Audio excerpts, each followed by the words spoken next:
second is that a lot of talk is going on now in the Western countries. From Warren Buffett has said that the best to invest in mutual fund is index funds. Don't go for active fund management. So whatever we do here is actually what has been done in the past in the Western countries. So eventually we'll follow what is there in right now going on in the Western country. So do you think right now if we start investing in index fund is much better than going into active management?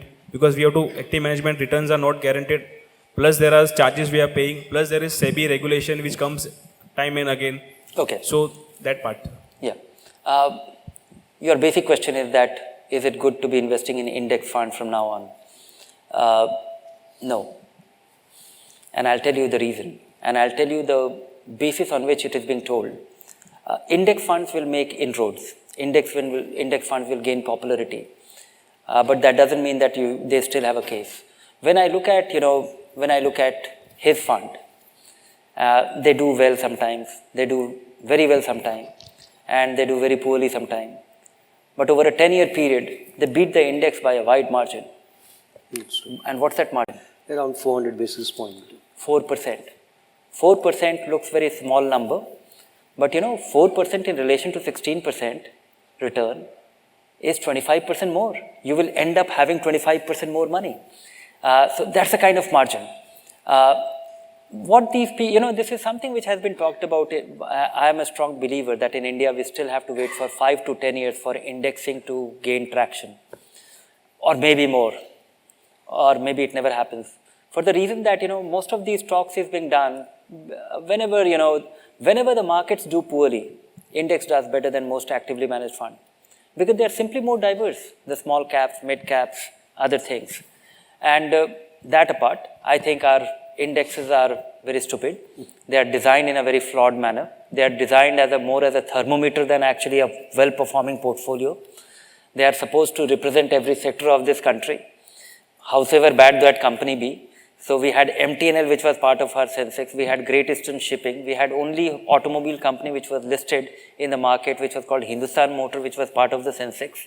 So when you look at, so for a variety of reasons, you will have a textile company which has no business to be there. And then for some reason, because derivatives are mounted on this index, that is also a conflict of interest in a sense that, it has an ulterior objective. So you have a float adjusted index. Unfortunately, what happened was that, you had 2 companies in the index, 3-4 companies in the index, which were struggling companies over the last 8-10 years. Reliance Industry, Infosys, for a variety of reasons. TCS, which actually had a great run last year. And the whole market struggled, and these 4 companies went ballistic. When they went ballistic, so, suddenly, but people don't wake up on 1st of January of 2018 and invest to take their money out on December 31st, 2018. People, investing is some process, investing is some method, investing is something. You don't look at calendar year return and say that this year, so many funds have not been able to beat the index, so we will start investing in index fund. Index funds have started doing well. Why index funds actually do well in many markets is that in US or developed market, because the whole of the market is well researched. People are setting, and all their economy is in the market economy. In India, we have only 35-40% of the economy which is in the publicly listed domain. Mr. Buffett's 3-year-old company which he bought was a railroad company. Can you imagine Indian Railways being part of it? We had this whole oil distribution business where, the government decided not to make money 5 years ago. They said that, okay, we will not make money from tomorrow onward. And we will not make money till, oil prices come down. So, and that is part of our listed domain. And that was part of our index too. So we have a lot of Indian quirks. If you look at, an index, a Sensex or a Nifty, and just drop the PSU, just drop the public sector companies, because they are long-term wealth destroyers. Government being the owner itself is the biggest risk. So, think of a promoter which happens to be government, which, does things like that. We had this whole telecom revolution, and one of the biggest disasters in our country has been MTNL and VSNL. So, when you look at government as a risk, being an owner is quite, Jet Airways is going to the cleaners, but no, not Air India, we are paying for it. So variety of reason. Let's not, get into that. Index will have its glory days sometime, not now. Why index has started doing little better than others? Something has happened in the last 2 years. 1,000 crore of money gets into index every month from Employee Provident Fund for the first time, because 5% of incremental EPF contribution has been mandated to find its way into an ETF.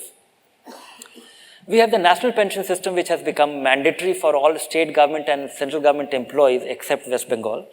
So everybody's salary gets pooled, 10% of their salary, 14% matched by the government, and 12% of that money gets into the index or the index stocks. So when you have regular amount of money and large sum of money getting invested in index, it finds a different kind of traction, which wasn't there before. So index, it is reflective in the relative stability of the index, but it is still far from, but finally businesses are to be valued based on their ability to earn money. The only thing which drives stocks in the long run is their ability to make money and grow their, the amount of money which they make, growth and sustainable earnings. And that is something, where India is and more so now, I think in the coming times, in the next 4 or 5 years, the kind of big changes that I was talking about in the context of our earlier question, we are going to have big opportunity or entrepreneurship or enterprise being unleashed, which will create the great money which is being made by, when Mr. Narayan Murthy actually, founds a company and makes it a 3 lakh crore enterprise from nothing by by mortgaging his wife's jewelry, is the real enterprise. And I think that those stories are going to be way too many.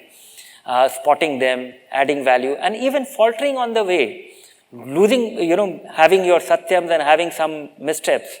But I think there is significant value to be added in the Indian market, given the diversity and the enterprise that is there and which will get unleashed now.